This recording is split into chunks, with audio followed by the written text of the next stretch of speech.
you all in my lane. Hey, you ain't overlooked, so get out the way. Hey, I gave you the book, I gave you the game. The boy gotta cook, the boy got a flame, Serving in the kitchen like a Nino. Plenty pitching, whipping different flavors like a Bistro. Kick it, dip it, flip it, keep it hunting like a C-note. Switch and keep it pimping every single place that he go. I got it. Lathan got the flame, Lathan got the flame. Boy, you know the name, get up out the way. Lathan got the flame, Lathan got the flame. Stay up out the kitchen if you ain't the one that's whipping, huh? Hey, yo, Lathan, man, cook them boys up something real quick, man. What's going on, YouTube, and welcome back to my channel.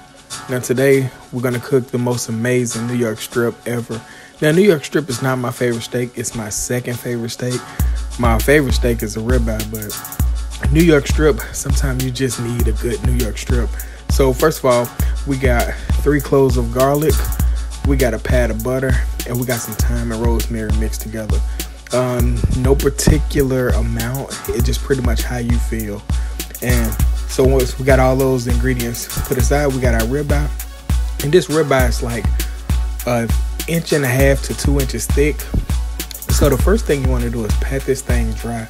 Now, some people like to trim off the fat in the back, but I don't.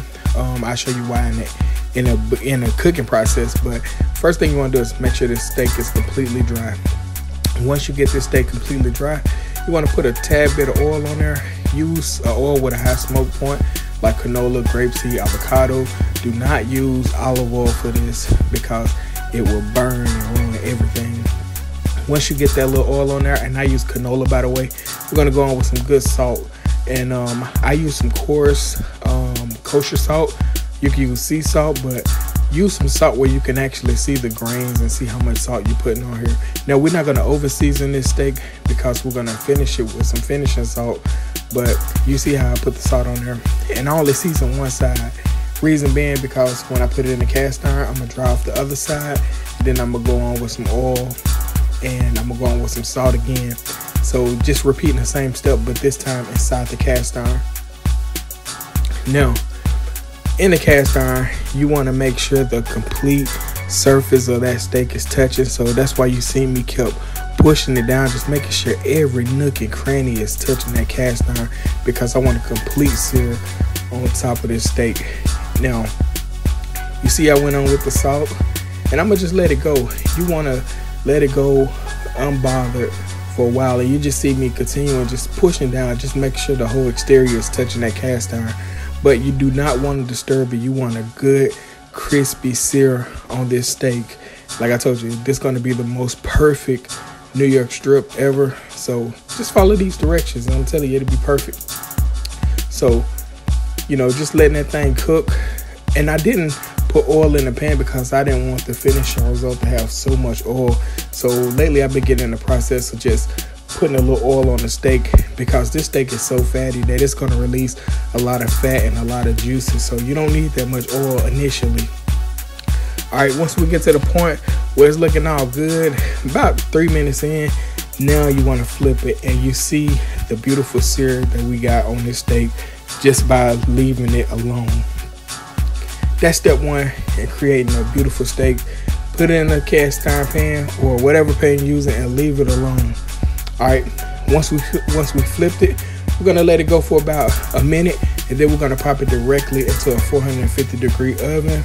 And like I said, this steak is 1 inch to 2 inches thick. So I popped it in the oven for 4 minutes exactly. Then I popped it back out, and now I'm finna go ahead and sear that fat cap. I like my steaks medium, but choice is yours. However you like your steak. If you like it under, go a tad bit under. If you like it over, leave it in the oven a little bit longer. You don't want to, if you like it over, you don't want to cook it completely on top of the stove. You want to cook it in the oven just to prevent anything from burning.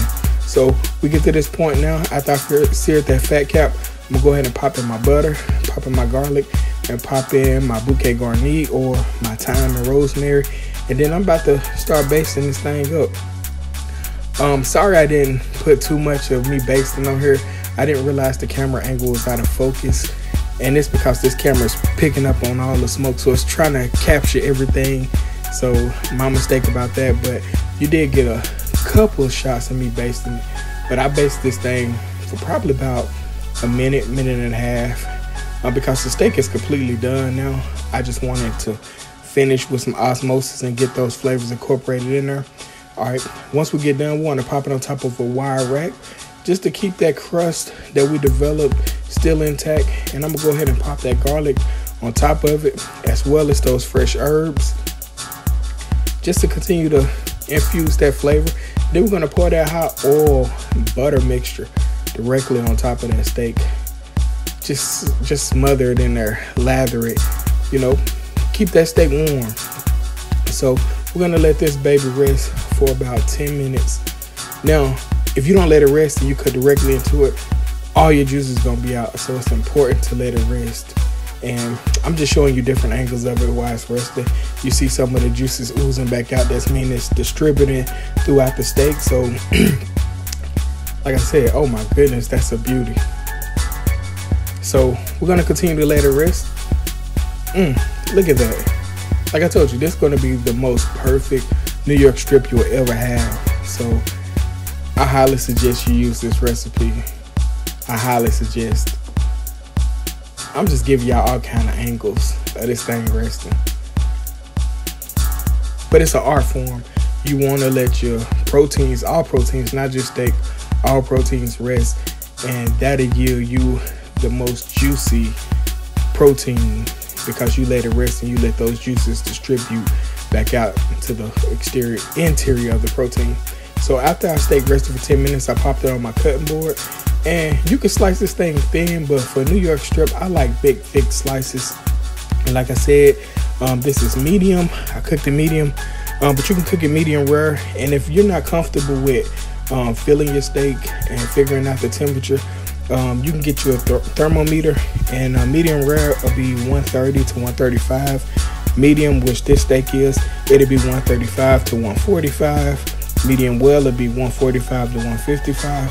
And well done, it'll be 155 to 165 and up, depending on how well you like it. But this steak is a perfect medium. It's between 135 degrees and 145 degrees. And if you feel it, it'll feel really bouncy. It won't be really hard, and it won't be really soft. It'll be really bouncy. I always say, like, kind of like a trampoline. When you feel it, it's really bouncy. So that's how you know it's the perfect medium. And then we finishing with our Malden sea salt. That big chunky flakes gonna give us some more crunch as well. But there you have it, man, the perfect New York strip. Thank you guys for checking this video out. Like, comment, share, subscribe. New York strip, the perfect one. I'm out.